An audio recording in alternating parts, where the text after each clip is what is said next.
Olá, pessoal, tudo bem com vocês? Eu me chamo Maria Manoele, hoje eu estou aqui com a Graziela Costa e nós vamos abordar a gestão da informação e comunicação eficaz com famílias e equipe escolar.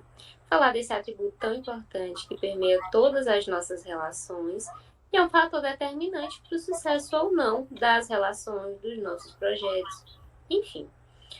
Vamos partir de uma pergunta norteadora, a qual nós vamos respondê-la durante a nossa apresentação, que é a seguinte: como garantir que as informações circulem de forma ética, clara e produtiva? Vamos primeiro, vamos entender um pouco da evolução da informação, da evolução da comunicação, né, Grazi? Exatamente. Então, Manu, a comunicação ela sempre foi essencial e importante para a sobrevivência e também para a convivência entre os seres humanos. Com a evolução dos seres humanos, a comunicação ela também foi evoluindo. Lá nos povos primitivos, a comunicação era expressava através de gestos, de sons, de desenhos e de expressões corporais. E aí, com a evolução dos seres humanos, a comunicação ela também foi evoluindo. Ela passou pela linguagem oral, que permitiu que as pessoas compartilhassem experiências, ensinamentos, seus valores, e também pela invenção da escrita, né, que foi a partir disso, desse ponto que as pessoas puderam registrar e também transmitir seus conhecimentos para as outras gerações. E aí se tornou possível o compartilhamento da educação e da cultura dos povos. E também outro marco importante para a comunicação foi o uso das tecnologias e do avanço das tecnologias de comunicação. Com esse avanço, a nossa comunicação ela ficou cada vez mais ágil, o volume de informações se tornou maior e mais rápido.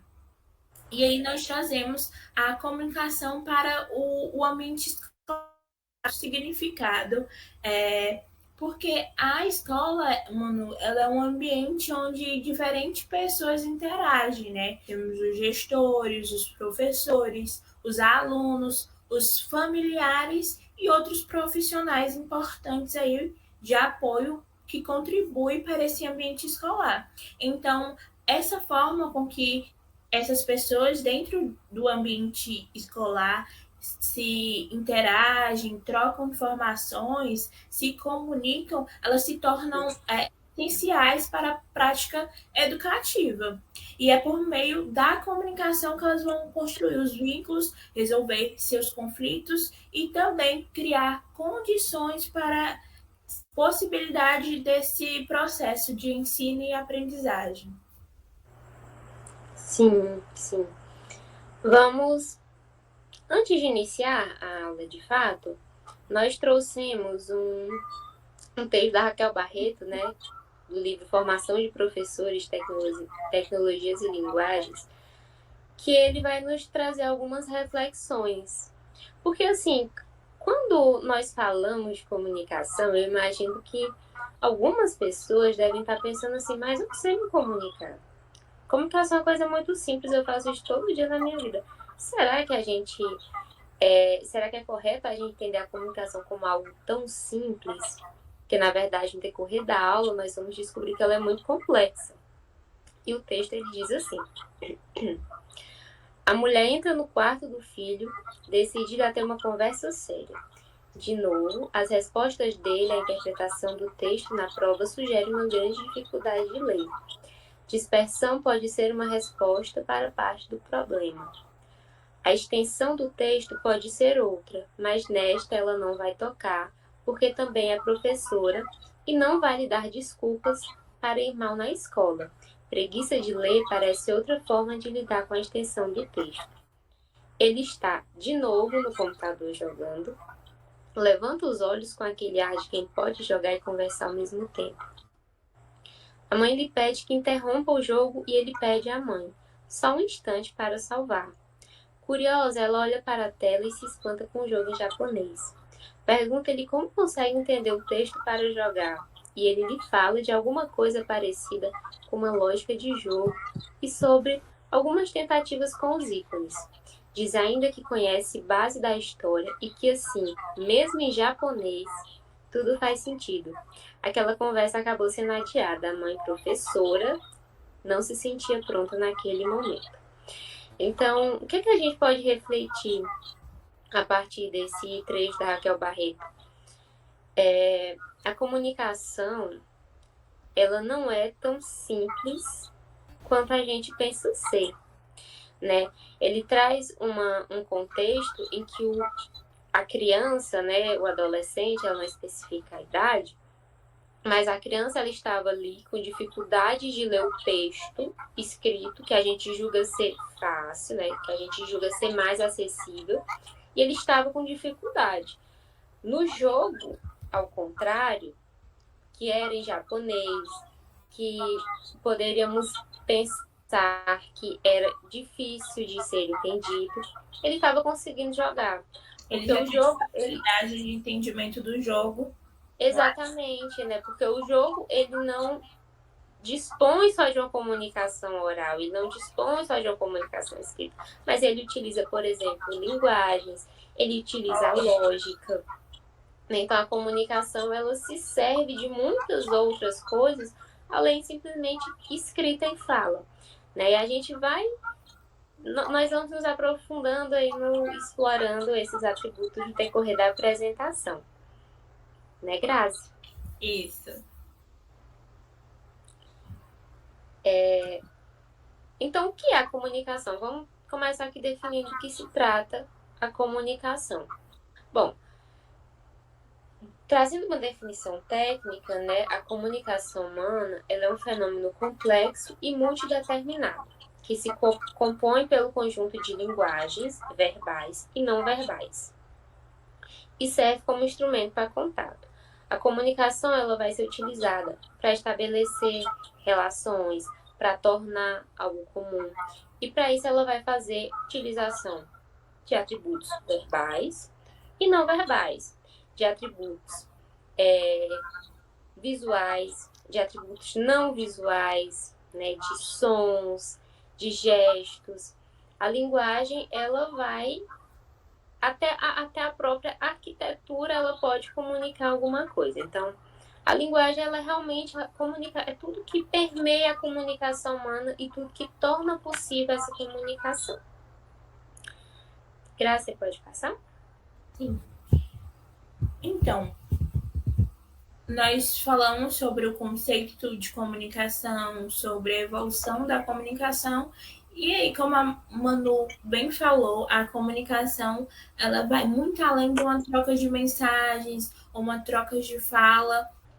E aí nós vamos entrar num tópico da comunicação eficaz. A comunicação eficaz é aquela que promove o diálogo transparente e respeitoso entre todos os membros da comunidade. Ela busca alinhar as informações, fortalecer os vínculos e fortalecer aí a cooperação entre os agentes, entre as pessoas. E aí nós temos a divisão da comunicação verbal, que é o uso das palavras, seria a fala, a escrita, o tom de voz, a clareza e o vocabulário. E a comunicação não verbal seria os gestos, as posturas, as expressões faciais, os movimentos, o olhar, vestimento e a distância corporal. Nós temos essas duas formas de nos e nós podemos falar, nos expressar, pessoal, muito além da fala, né, da conversa, mas também o nosso corpo, as nossas expressões, a forma com qual nós nos vestimos, os nossos gestos, o nosso corpo, enfim, tem muitas formas de expressarmos. Só pontuando, Grazi. Até o nosso silêncio comunica, né? Exatamente. Porque permite que o outro atribua significado a ele. Então, até o nosso silêncio é uma forma de se comunicar. Exatamente. E aí, existem, né, alguns, vamos chamar assim, de estigmas. Existem algumas frases, vamos citar, por exemplo, tem gente que fala assim, uma roupa não me define.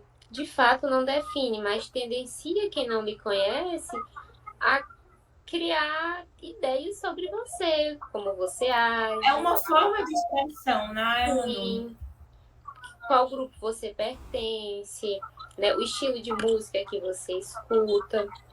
Então, assim, e a gente não fala isso no sentido de que as pessoas elas devem se polir. Mas é importante que as pessoas elas tenham conhecimento que elas estão fazendo essa comunicação para o ambiente no qual ela está. Pode E continuar. alinhar essa postura de acordo com o ambiente que ela está fazendo parte, no qual ela está inserida, né? Claro que a minha comunicação dentro de um círculo de amigos vai ser diferente dentro do meu ambiente profissional. Então a gente Sim, precisa fazer essa distinção de comunicações, de expressões. sim, sim. Já já nós vamos adentrar mais esse campo, né? E aí nós temos o processo de comunicação. Dentro da comunicação, nós temos alguns elementos e algumas funções. E, por exemplo, nós temos o emissor, vai ser a pessoa que envia a mensagem. Nós temos o receptor, quem vai receber a mensagem. Nós temos a mensagem, que é o conteúdo que vai ser transmitido. Nós temos o canal, que é o meio pelo qual a mensagem circula. Nós temos o código, que é a linguagem utilizada. Nós temos o contexto, que é a situação em que ocorre a comunicação. Nós temos um erro no slide, nos desculpe por isso, foi só falta de atenção mesmo. E nós temos o ruído, que é qualquer interferência que atrapalha o entendimento dessa mensagem que o emissor queira passar. Então, o ruído seria a falha da comunicação. Por que é importante entender esse processo? Porque nós, enquanto pessoas comunicativas, que queremos passar mensagens, nós às vezes vamos estar aí em diferentes pessoas e exercendo diferentes funções dentro desse processo. Por exemplo, o emissor, ele pode ser, ou trazendo, vamos construir, Manu, um exemplo para ficar mais claro esse processo de comunicação. Sim.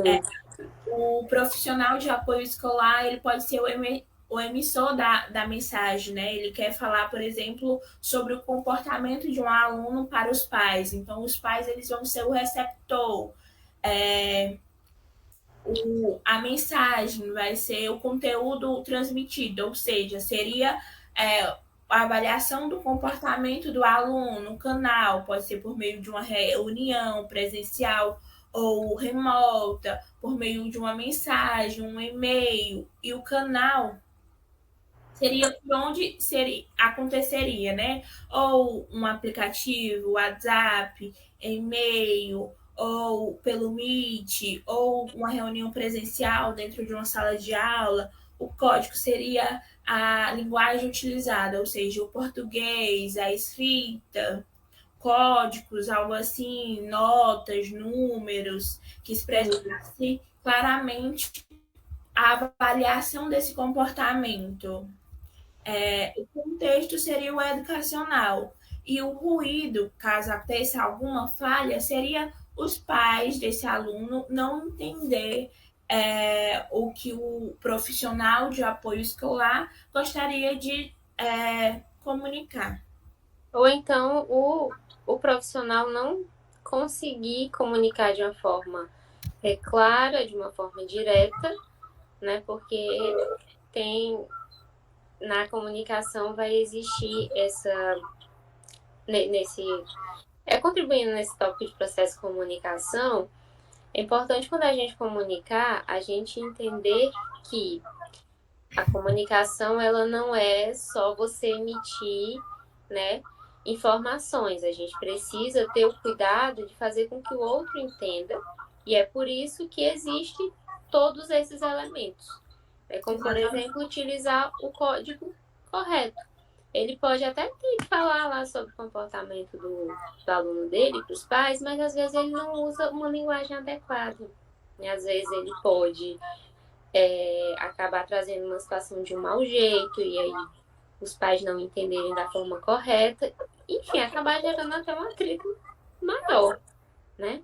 Exatamente. Então, esse código, o que nós estamos tentando explicar é que esse código ele precisa ser adequado, não é, Manu? A pessoa Sim. que você está falando. Ou seja, eu não posso, por exemplo, utilizar uma linguagem tão rebuscada às vezes, porque os pais, dependendo do contexto social no qual aquelas pessoas estão inseridas, elas não vão compreender. Ou então eu não posso falar de uma forma rasgada, falar aquele menino tá muito danado, ele tá pintado, usando aí todo o nosso regionalismo, nossas expressões que são cotidianas, que não estão erradas, mas não estão no contexto social ou no ambiente profissional ali, não estão inseridas naquela realidade ou então adequadas àquele momento. Então, nós precisamos nos poldar quanto a isso e usar um canal, o código, a mensagem diretiva e adequada à situação. De maneira geral, é isso. Não é, Manu? Mas é bom. Não, pode continuar, Linda.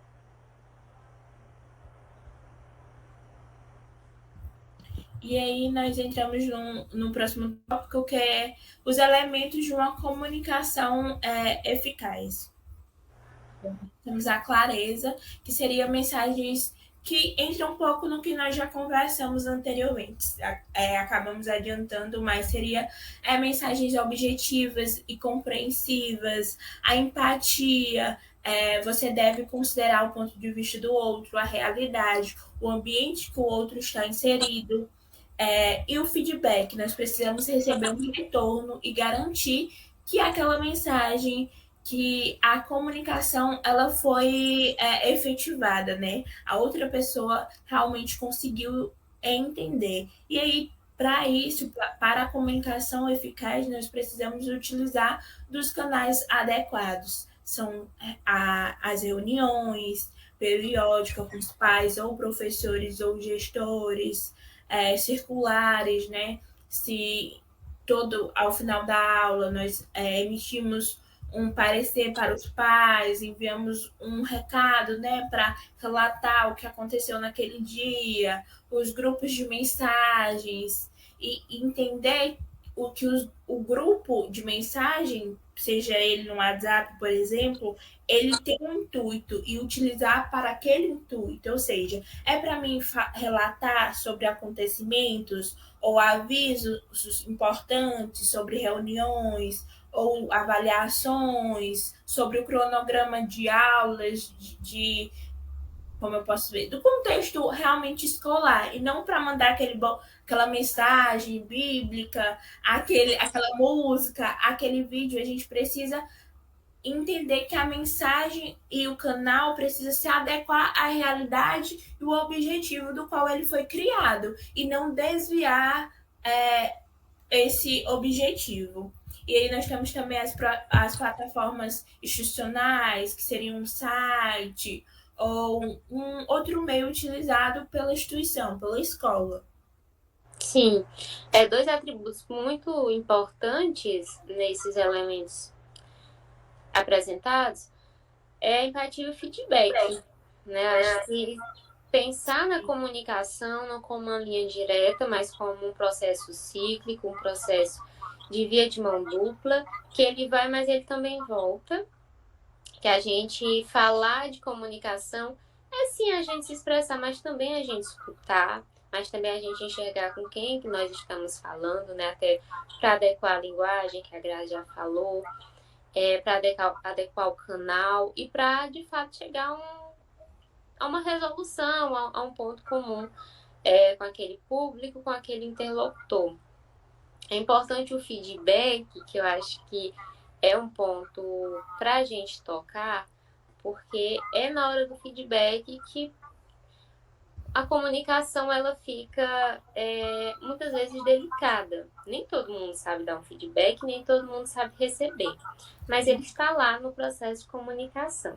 Então a gente traz essa importante reflexão sobre garantir esse retorno e também compreender quando ele vier, mas também saber dar esse feedback. Uma forma muito interessante de dar feedback quando a gente precisa dar um feedback positivo é muito fácil, mas quando a gente vai dar um negativo fica mais complicado. Então, uma sugestão que eu vou colocar aqui, complementando, é importante a gente falar que quando vai dar um feedback, isso que a Graça falou, de frisar que o feedback ele vem na intenção de melhorar. Ele não vem na intenção de diminuir a pessoa, ele não vem na intenção de envergonhar, de constranger. Claro que o feedback ele vai precisar de uma situação adequada, né? O feedback não é ideal, por exemplo, que ele seja dado em um ambiente com muitas pessoas. Você pode acabar constrangendo a pessoa que você está dando feedback. Então, assim, observado esse contexto, observado essas condições, é importante você reforçar que esse feedback, ele é construtivo, ele vem em função de sua melhoria, certo?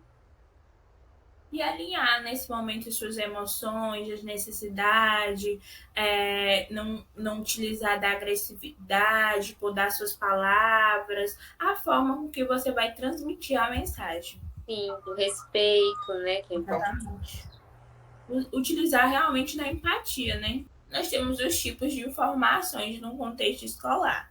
Primeiro, nós temos as informações pedagógicas, que são relacionadas ao ensino e aprendizado, que seriam as metodologias, os planejamentos, algo relacionado ao desempenho dos alunos, a relatórios, e temos também Avaliações. exatamente outro tipo é a administrativa, que diz a respeito à rotina e funcionamento da escola, que seria horários, recursos, seria alguns processos internos, eventos, alguns acontecimentos. E nós temos as institucionais, que são as informações que vão expressar, de certa forma, a identidade da escola, que seriam os valores, a missão da escola, os projetos, as normas da escola, ou seja, todos os alunos estarem fardados, ser uma escola que visa a inclusão, e a comunicação externa que ela expressa, né, através da sua identidade, da imprensa, das redes, enfim. Sim, Seria das abrangente. informações corriqueiras, né, mas extremamente importantes que todos tenham conhecimento. Sim. Então, são os tipos de informações que o profissional de apoio eles precisam estar ali por dentro. Sim, sim. Ter grande atenção quanto a isso, as informações pedagógicas, administrativas e institucionais, porque acaba que, às vezes, o profissional de apoio é utilizado como esse canal de mensagem entre a escola e os pais dos alunos, né? Ou também entre a escola e os alunos. Até para um bom desempenho da função do profissional de apoio, né? Por exemplo, como que ele vai ser norteado, como que ele vai ser orientado se ele não conhece um plano pedagógico, se ele não conhece o plano pedagógico do curso que ele está trabalhando. Então, essas informações... de aulas da escola. Exatamente, os horários, a missão da escola, como que ele, da parte administrativa, né, falando no contexto institucional, mas é uma informação da administração da escola, como que ele vai desenvolver a missão da escola sem conhecê-la. Então, são informações que precisam ser disseminadas e o profissional de apoio, ele vai ser um dos principais canais, uma das principais pontes para fazer esse caminho dessa informação da escola até os estudantes, até as famílias destes. Exatamente. Agora nós vamos falar sobre os fluxos de informações. Nós temos o vertical, que é quando a comunicação ela acontece em níveis hierárquicos diferentes. A direção ela está no nível hierárquico maior, né, que é a responsável por gerir ali o funcionamento da escola. Então, seria a comunicação vindo da direção para os professores e posteriormente para os alunos, pais e profissionais de apoio. Aí nós temos o fluxo de informação horizontal, que seria entre pais ou pessoas, aliás, seria entre pessoas e setores do mesmo nível, entre professores e professores de disciplinas diferentes, seria entre a coordenação e a secretaria, seria entre os profissionais de apoio, entre os alunos, ou seja, profissionais da mesma área, né, que estão ali inseridos no mesmo contexto, no mesmo setor, na mesma função.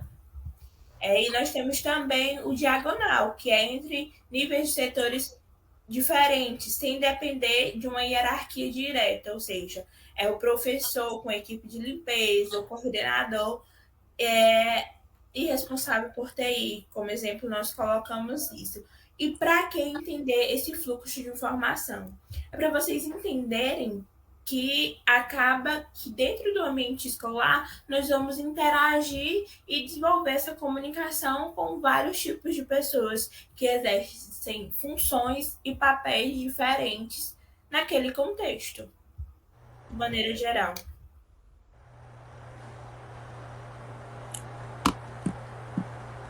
Aí nós vamos para a organização, registro e compartilhamento ético das informações. É importante ressaltar que essas informações elas precisam ser registradas, né, os dados com precisões e responsabilidades em atas, relatórios e sistemas. Nós não devemos deixar passar ou então deixar confiar na nossa mente. Não, eu não vou descrever, não vou anotar isso, eu não vou registrar porque eu vou lembrar.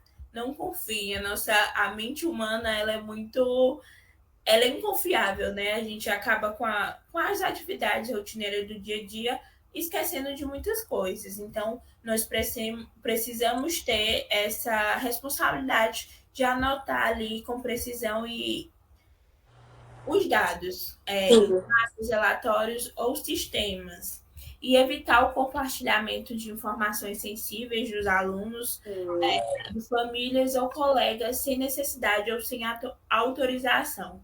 É importante você, como profissional, entender que às vezes vocês vão ter acesso a informações que não podem ser compartilhadas, que diz a respeito de algum acontecimento ou de uma necessidade de algo ali minucioso e muito sensível do aluno. Então, compartilhar aquela informações com outras pessoas fora daquela realidade que não estão inseridas naquela questão é falta de ética. Seria você, quanto profissional, não respeitar o outro, a pessoa do seu ambiente, né, com que você está ali compartilhando no seu ambiente profissional, seria você agir com a falta de ética. Então, nós precisamos nos atentarmos a isso, a entender a responsabilidade do seu profissional. Sim. Mas eu quer complementar essa parte, Manu? Pode ficar à vontade. Grazi, foi perfeito. Eu acho que é a questão da ética e até do próprio respeito, né? Quando você vaza uma informação, você não falta só com ética, mas com respeito com aquele estudante, com respeito com o seu próprio ofício. Então é muito importante ter uma atenção dobrada com isso, porque além da questão moral, é algo que é tipificado em lei, então é crime, além disso.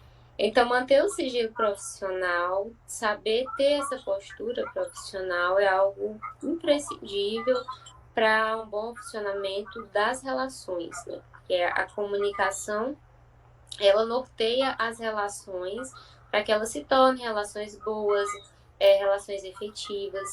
E não há como se falar de relações boas e relações efetivas se o profissional ele não tem esse respeito mínimo às informações sigilosas dos estudantes ou de colegas, enfim, né? E acaba que, né, às vezes, nós estamos num ambiente propício, às vezes, trazendo assim para a realidade. E exemplificando isso, gente, é porque às vezes nós estamos em um ambiente propício ali, rodeado de amigos ou em algum contexto, que nós temos um impulso, estamos falando de um assunto em comum e você se recorda de alguma situação sensível ou de um acontecimento no seu ambiente profissional, e aí você tem um impulso de contar aquilo, mas você precisa ter a delicadeza e a ética de entender que às vezes não pode. Como a Manu bem falou, isso é proibido, né? Isso não é possível. E realmente resguardar você quanto profissional e também respeitar o próximo. Resguardar as informações e principalmente os dados das pessoas. Exatamente. E aí o último é adotar esses padrões, rotinas de registros, para que as informações elas sejam facilmente acessíveis e atualizadas quanto necessário. Sobre a importância da comunicação eficaz na escola. A comunicação eficaz na escola vai trazer uma série de benefícios, né, como, por exemplo, o bom funcionamento institucional, que é essencial para que a instituição atinja os seus objetivos, um fortalecimento à parceria com as famílias, que é algo essencial, porque nós sabemos que a educação ela se constrói pelo Estado e pela família em parceria. Não há como isolar um desses dois elementos. Ela favorece o clima organizacional, né? Uma comunicação eficaz, ela vai evitar, por exemplo, maus entendidos, ela vai evitar a fofoca, o ideal, né?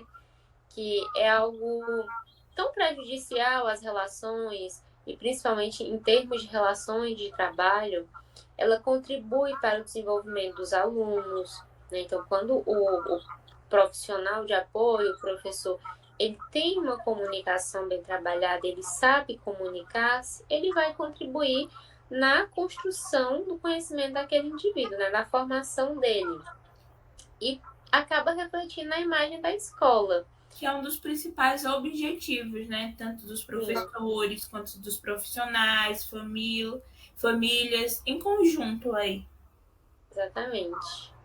A comunicação ela deve ser assertiva, empática e colaborativa. Assertiva, ela deve ser clara e objetiva, ela deve ser direcionada. Empática, você, como por diversas vezes durante a aula nós falamos, que você deve se colocar no lugar do outro, você deve acolher, podar a forma com que você vai transmitir a mensagem, e colaborativa no sentido que é preciso entrar em colaboração, né? A comunicação, ela vai construir algo. Exatamente, vai ser o objetivo em comum das pessoas que estão inseridas nesse contexto. Então, é sempre entender a realidade do outro, o ambiente que o outro está inserido, as emoções do outro, para que seja construído esse processo de comunicação eficaz. Desculpa, passei demais.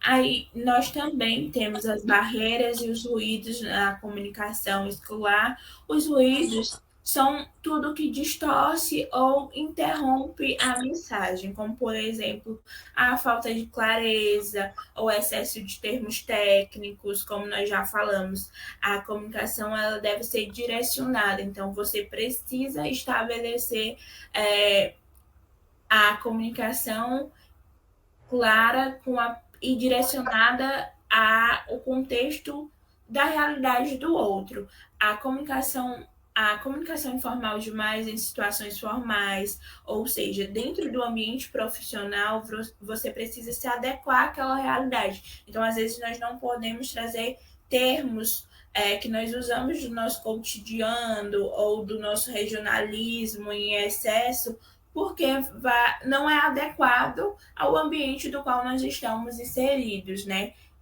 Relembrar que nós estamos dentro de um ambiente educacional, então poderá o que nós vamos falar dentro daquela realidade. Até porque é o que impacta na formação de um indivíduo. Exatamente. Então, deixa de ser, levando para o contexto educacional, deixa de ser um atributo normal do dia a dia, simplesmente a comunicação, e passa a ter uma relevância muito grande, porque aquilo ali vai influenciar na forma da forma daquele sujeito, daquela criança de ver o mundo. Pode influenciar de uma forma muito boa, como a gente tem vários relatos de, enfim, professores, exemplo, professores que marcam alguns estudantes, e pode influenciar de uma forma também bem ruim. Então, nós temos que procurar aí nos adequarmos, um equilíbrio. Eu acho que, às vezes, não utilizar de termos muito técnicos, dependendo de a quem nós vamos nos dirigir, ou então de uma linguagem bastante informal. E também nós estamos mencionando sobre falar, né, muito sobre isso. Mas nesse processo de comunicação eficaz, nós precisamos também entender a importância da escuta. Então, a falta da escuta ou a interpretação equivocada, ela é uma barreira e um ruído dentro aí a comunicação escolar. Uma estratégia é sempre confirmar se a mensagem ela foi compreendida. Então, perguntar se ficou claro, se pode explicar de outro modo, se a pessoa entendeu, se foi compreendida, se ela tem algum retorno. Então, realmente estabelecer um diálogo. Um diálogo, gente, é uma comunicação onde você fala, onde você escuta, onde realmente tem uma troca de informações. Sim, sim. E voltando a esse tópico das emoções negativas, né? Não podemos dizer que essas emoções elas podem ser ignoradas, porque elas não podem. Às vezes vão ter momentos em que a gente não vai controlar a nossa impaciência, que realmente vamos chegar ali, principalmente lidando em contextos que são um pouco mais estressantes. No entanto, aqui vai entrar um importante atributo, que é a questão da inteligência emocional. Então, você está muito impaciente, deixa para falar depois, né? Quando tiver mais calmo, você está com muita raiva naquela hora, não é ideal. Ali não é o momento de você se comunicar, de você se comunicar com crianças, de você se comunicar com seus colegas de trabalho. Então, essas emoções negativas, quando a gente fala delas em sentido de ruídos, não é que elas têm que ser silenciadas. Elas precisam ser trabalhadas, né, a longo prazo, mas numa forma ali mais resolutiva, elas precisam ser compreendidas como algo que não torna a comunicação ideal naquele momento. Não é o momento ideal de você se comunicar. Então, o que a gente deixa também como estratégia em relação a essas emoções é que você evite. Esse ponto já foi mencionado anteriormente por nós, mas vamos ressaltar ainda mais a importância disso na realidade profissional de vocês, que é a ética, o sigilo e a coerência na comunicação com as famílias e com os colegas. Pessoal, a ética ela vai exigir a verdade, o respeito, a discrição e a coerência entre o discurso e a ação. É como nós falamos anteriormente.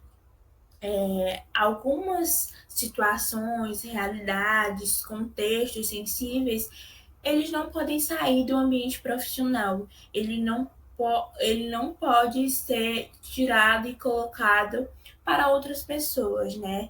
Vocês devem manter a ética profissional e o respeito com as famílias, com os alunos, com as pessoas que fazem parte desse processo de comunicação e de convívio do profissional de vocês. Evitar comentários ou críticas em grupos, redes sociais ou corredores. Nós sabemos que no nosso ambiente profissional, no nosso trabalho, nós vamos ter dias e dias. E às vezes acontecem situações que nós desejamos desabafar com um amigo próximo, ou então nas nossas redes sociais, mas entender que nós não temos autoridade para falar sobre outras pessoas, mesmo que também estamos dentro daquele contexto, daquela situação. Mesmo assim, nós precisamos agir com ética e profissionalismo, de não tirar aquelas situações do ambiente que aconteceu, né? Manter a unidade institucional, falar pela escola em nome próprio, quando for o caso. Vocês fazem parte de um contexto, né? Vocês precisam visar, falar coerentemente com as normas, com a ética que a instituição ela tem e ela procura transparecer nas suas ações. Então, mais uma vez, a ética profissional. Os valores, né, amiga? Exatamente. Pode ficar à E vontade. aí, o processo, ele é tão conectado que a gente estava falando agora da importância de disseminar as informações institucionais para que todos tenham conhecimento. Olha a importância da gente entender os valores da instituição a qual nós pertencemos, né? Para que a gente possa manter essa coerência minimamente enquanto estiver como, de alguma forma, representante da instituição. Né? Como que eu vou saber os valores que eu preciso manter? Porque esses valores, eles são transmitidos pelos profissionais que fazem parte daquela realidade, daquele contexto, daquela instituição. Sim. Então, vocês também são parte de fomento dos valores, das normas daquela instituição. E quando houver conflito, buscar o diálogo direto e profissional, sem exposição pública, como eu já falei, mencionei anteriormente, dentro do nosso dia a dia profissional. Nós temos dias e dias, então às vezes vai acontecer conflitos, é normal. Na realidade, todo mundo tem, mas nós precisamos ter inteligência emocional, bem como a Manu falou anteriormente. Primeiro, lidar com nossas emoções, porque nós somos seres humanos, nós vamos ter raiva, nós vamos sentir tristeza. Então, lidar com isso enquanto seres humanos, poderá isso e entender e resolver depois, né? Não tem nenhum problema em deixar para depois essas situações de conflitos e buscar a melhor forma de resolução, sempre com respeito, agregando seus valores da instituição, buscando diálogo. Então, realmente resolver aquela situação antes de tudo, assim. Perfeito. E nós temos o uso de ferramentas tecnológicas para a comunicação. Como eu bem mencionei no início, um marco muito importante para esse processo de comunicação foi a evolução das ferramentas tecnológicas, né? Não, Fernando, de novo, oh meu Deus. Nós temos agora o uso de ferramentas tecnológicas para a comunicação. Como eu mencionei lá no início, um grande avanço para esse processo de comunicação foi o avanço também das tecnologias. Então, com o uso dessas tecnologias, o nosso processo de comunicação ele se tornou cada vez mais ágil, mais rápido, e o fluxo de informação que nós acabamos recebendo hoje, comparado antigamente, é muito maior, né? E aí nós precisamos ponderar, filtrar as informações realmente necessárias que nós recebemos. E aí nós temos algumas plataformas dentro do ambiente escolar que nos permite otimizar esse fluxo de informação. Nós trouxemos, não sei se vocês conhecem todas, né, mas acredito que algumas, como o Google o Workspace, o ClassApp, o Diário Eletrônico, o Moodle e entre outras. Que nos permite centralizar os dados, reduzir os riscos de desencontro de informações. Ou seja, essas tecnologias elas nos permitem, às vezes, guardar informações importantes, sigilosas, para que elas não fiquem dispersas. Então, são aplicativos, aí tecnologias que nos permitem centralizar informações importantes dentro do ambiente escolar. A tecnologia deve complementar o diálogo humano e não substituir. Às vezes, essas plataformas, esses aplicativos, eles são importantes para uma comunicação mais ágil, mais rápido, mas, gente, não substitui uma reunião presencial, porque às vezes, por uma mensagem de texto ou por um áudio, nós não conseguimos ali naquele momento passar todas as informações. Como nós bem falamos anteriormente, nós temos alguns tipos de comunicação, né? A verbal, não verbal. Então, é muito importante utilizar também dos recursos presenciais, do diálogo humano presencial, visual, para passar alguns tipos de informações.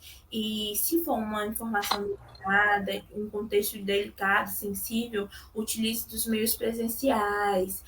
Às vezes nós não somos tão claros, a forma com que eu leio uma mensagem, eu posso entender em um tom errado, interpretar de uma maneira errada. Então, nós precisamos nos atentar a isso. Utilizar desses meios, sim, é importante, porque acelera e otimiza o nosso processo. Mas, como eu disse, não substitui. E em relação às boas práticas, definir os responsáveis por cada canal, quem viu o quê.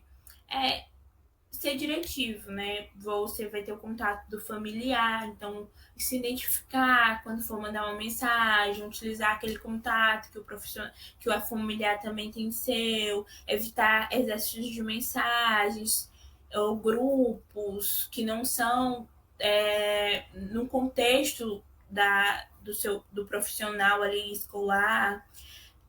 Usar de uma linguagem institucional e respeitosa nos canais digitais, mesmo que você está no WhatsApp ou, ou em outro canal de envio de mensagem, você precisa também se portar como profissional. Você ainda está como profissional naquele ambiente. Então, quando você for se comunicar com um familiar ou com a escola, se portar profissionalmente, né? Utilizar de uma linguagem própria.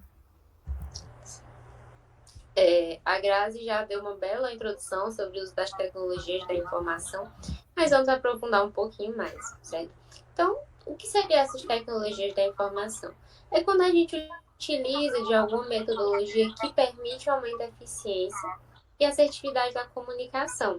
Então, é utilizar alguma tecnologia inovadora para facilitar o processo de comunicar, para tornar aquela informação mais acessível, para fazer com que ela chegue a mais pessoas, para fazer com que ela se apresente de formas mais interessantes, né? Como, por exemplo, utilizarmos esse slide, utilizarmos cores para chamar mais atenção. Isso tudo é resultado de uso de tecnologias que são direcionadas para poder facilitar o acesso à transmissão, à produção da informação, certo? Essas tecnologias, elas podem servir tanto para inovar, como para reforçar comportamentos e modelos comunicativos no ensino. Então, aqui nós temos um ponto muitíssimo importante, porque as tecnologias, elas existem, elas estão aí, isso é um fato.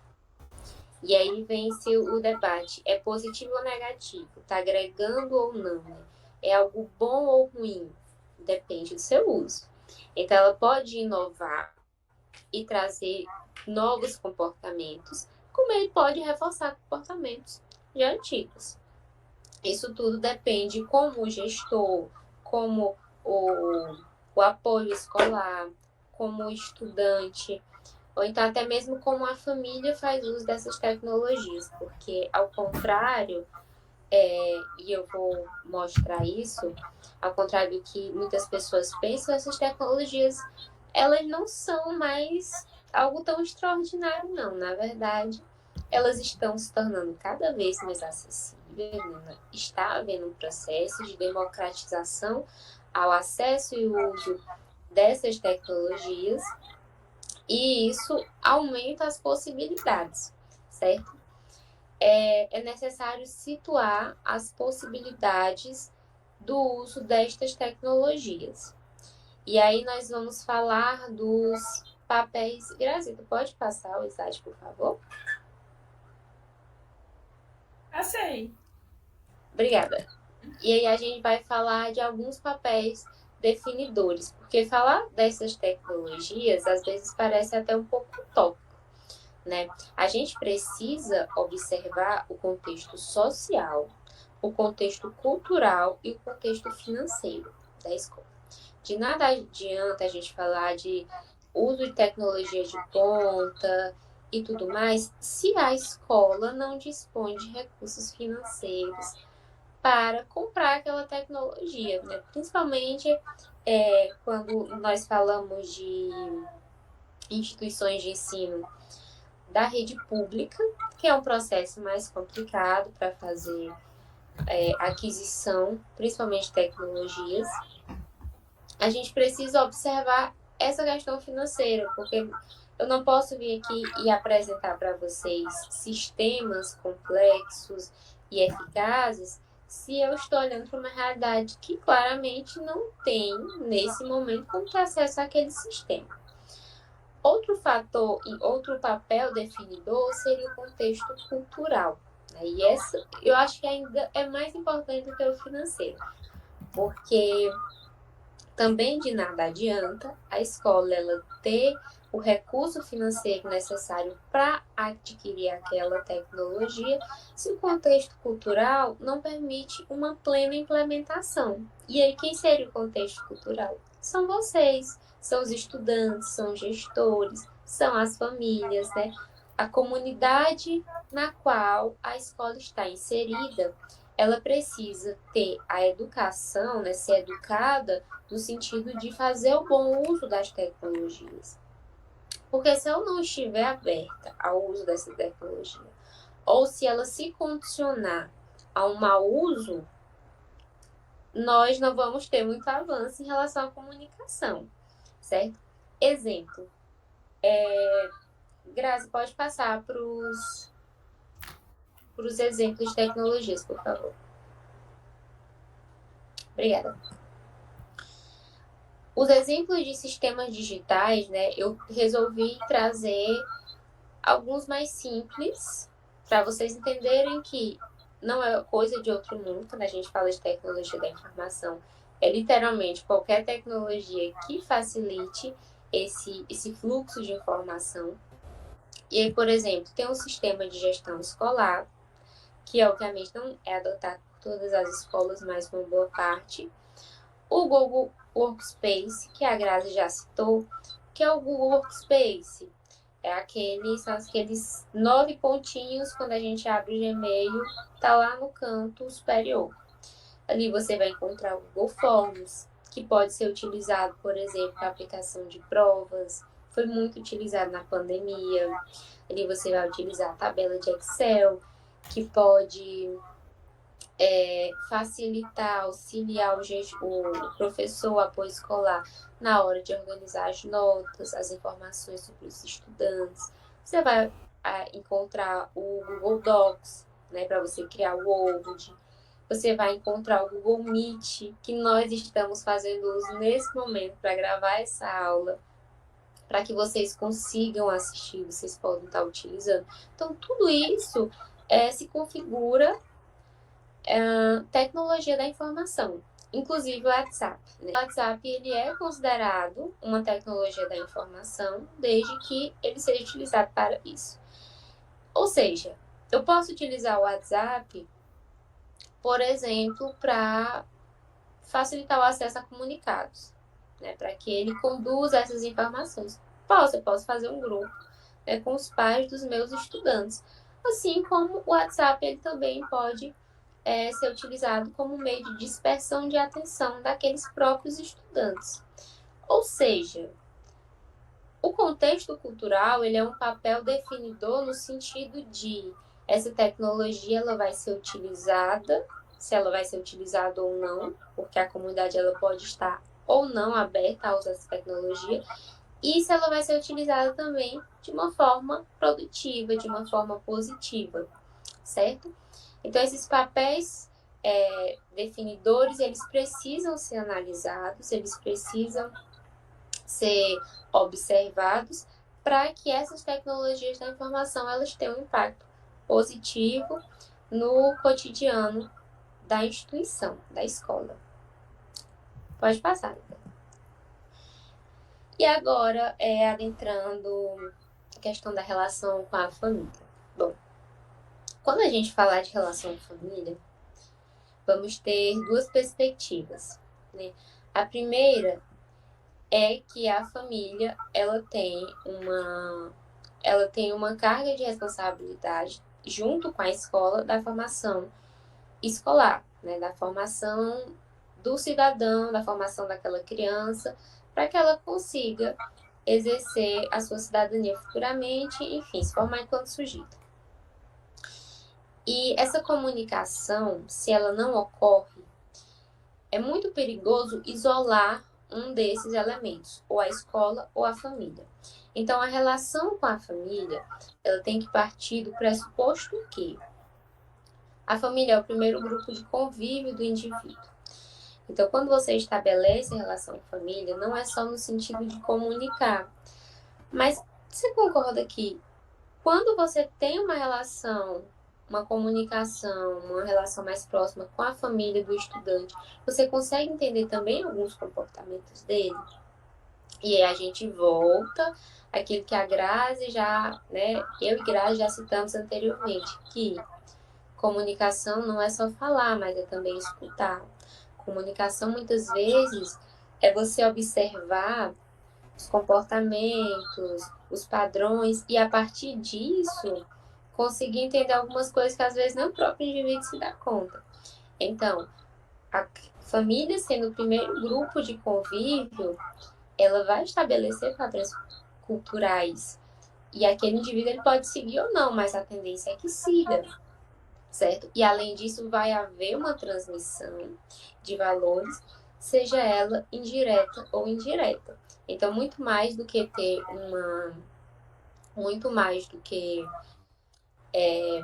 ter um dia a dia mais fácil, né, no sentido de uma troca de informações, no sentido de a família ter conhecimento do que acontece e também a escola conhecer um pouco da realidade daquele indivíduo, essa relação com a família, ela tem um quê mais profundo, né? Até de entender os comportamentos, para você entender a forma mais ideal de se comunicar e com isso ser mais assertivo, ter a comunicação assertiva, empática e colaborativa para a construção de conhecimento daquela criança, daquele adolescente.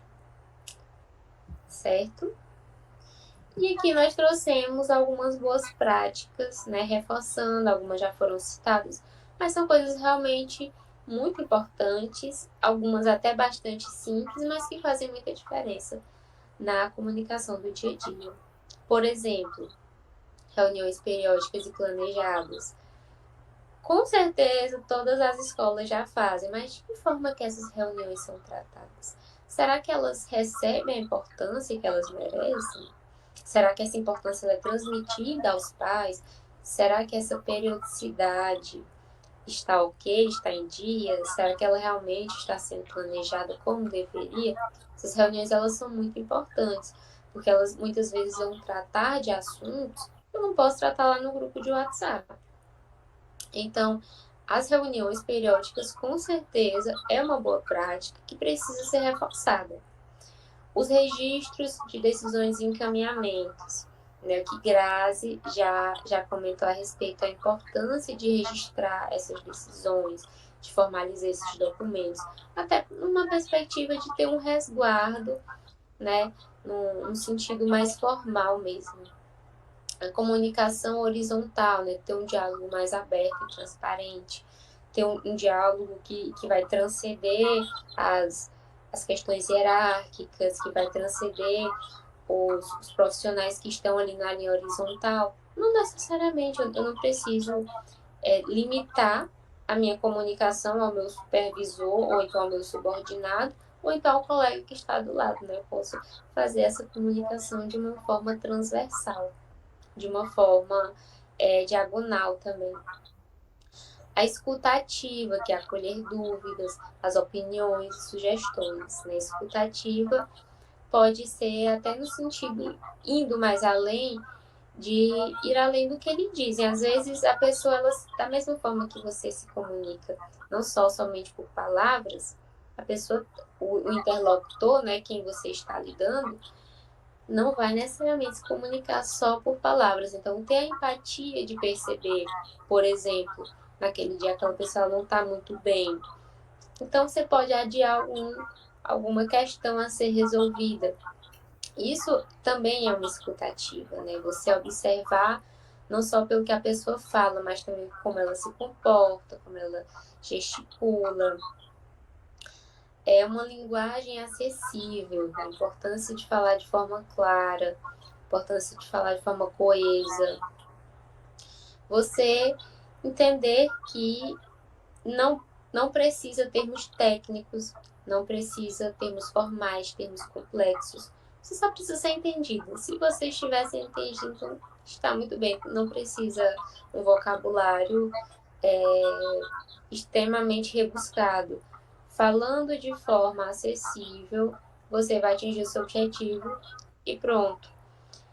Diversificar os canais, utilizar os bilhetes, as redes sociais, os aplicativos, reuniões presenciais online, né? A importância de diversificar os canais é porque tem assuntos diversos. Então, tem coisas que é mais interessante tratar em um lugar, tem coisas que é mais importante tratar em outro. Então, por exemplo, tem um aviso que tem que atingir uma quantidade maior de pessoas. É muito interessante fazer o uso de redes sociais. E aí, uma mesma mensagem, ela pode ser disposta em mais de um canal, né, obviamente. E outra coisa muito importante, né, retomando aquela história do feedback, compartilhar as conquistas e não apenas os problemas. Comunicação, principalmente entre escola e família, ela não tem que acontecer só quando a criança ou adolescente ele tiver envolvido em algum problema, só quando ele estiver tendo alguma dificuldade.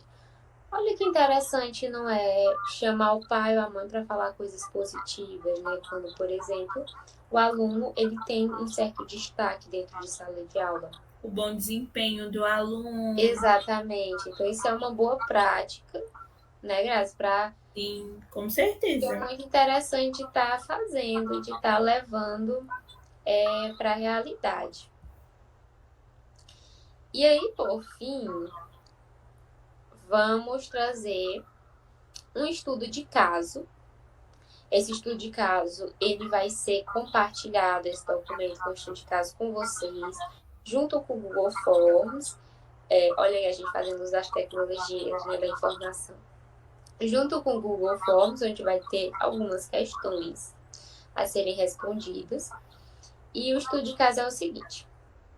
A Escola Municipal Horizonte do Saber, localizada em um bairro periférico de médio porte, atende cerca de 850 alunos do ensino fundamental. A gestão escolar havia planejado implementar um novo projeto de reforço interdisciplinar voltado para alunos com baixo desempenho em língua portuguesa e matemática, com atividades no contraturno. Inclusive, eu acho que deve ser até a realidade de alguns de vocês, né? Ter aula de reforço no contraturno. Sim. O projeto foi elaborado pela equipe pedagógica e aprovado pelo Conselho Escolar. Porém, a comunicação com os professores, pais e alunos ocorreu de forma desarticulada e não estratégica. A comunicação oficial sobre o projeto foi enviada por e-mail apenas aos professores e divulgada nas redes sociais da escola. Não houve reunião prévia com as famílias, tampouco envolvimento dos professores na elaboração dos critérios de seleção dos alunos. Os pais só ficaram sabendo que seus filhos haviam sido escolhidos para o reforço quando as novas listas foram afixadas na entrada da escola. Muitos interpretaram a medida como uma classificação negativa, associando o reforço a uma reprovação iminente. Alguns alunos, sentindo-se estigmatizados, passaram a faltar às aulas no contraturno. Professores, por sua vez, não tinham clareza sobre o papel do projeto e nem sobre os objetivos pedagógicos das atividades extras. Então, olha quanta quantas consequências negativas teve, não foi nenhuma desinformação. Observem que a informação ela aconteceu, só que ela não foi feita da forma correta. Ela não. A escola, né, Manu, tinha uma boa ação aí Sim, para os alunos, só que com essa falha na comunicação, com esse ruído, acabou sendo vista pelos pais de uma forma ruim, né? sim. Então nós vamos observar aí três públicos atingidos, né, Grazi? Tem Sim. os pais que ficaram super insatisfeitos porque assim não tiveram uma comunicação direta com eles. Teve os professores que se sentiram perdidos porque observe que não houve reunião com os professores, apenas foi encaminhado no e-mail deles. E os alunos, os quais não foram comunicados de forma clara, não foram comunicados de forma empática e nem construtiva, e acabaram se sentindo estigmatizados. Os pais não sabiam o intuito, como foi realizada essa Exatamente, essa seleção. seleção, qual o intuito e o objetivo desse projeto, como iria agregar os alunos aos seus filhos. Então, assim, o projeto tinha um bom intuito, um bom objetivo. Só que com a falha de comunicação da escola para os professores, familiares e alunos, acabou tendo como podemos falar, Manu? Tem uma falha, né? Um ruído e Exatamente. um efeito contrário do que era Contrário. esperado, né? Exatamente. E aí o que nós vamos deixar no Google Forms vai ter um espaço para vocês vão receber, né, este estudo de caso, e aí no Google Forms vai ter um espaço para vocês dissertarem sobre ele, refletirem, fazer análises, e a gente pede que vocês encontrem os pontos de tensão desse estudo de caso, as falhas e também as medidas a serem tomadas nesse caso. O que vocês fariam, né, considerando as boas práticas que nós apresentamos? Considerando que o problema ele já está lá, que a comunicação ela já foi feita de forma desarticulada. O que fazer a partir disso? Né, Grazi? Sim, e trazer essa situação que nós colocamos aqui para a realidade de vocês, né? Se atentar aí às práticas, à comunicação diária de vocês como profissionais, e se atentar realmente à forma com que vocês se comunicam, se as informações estão sendo passadas com clareza, da forma correta, realmente colocar em prática todos os atributos, informações importantes que nós trouxemos nessa aula para vocês. Mudar realmente a realidade na qual vocês estão inseridos. Sim, sim. Bom, pessoal, então chegamos ao final, né? Nós trouxemos essa frase para deixar para vocês, que diz que toda boa comunicação é um ato de cuidado. Então, que possamos lembrar disso na hora de nos comunicarmos, que nós estamos cuidando, certo?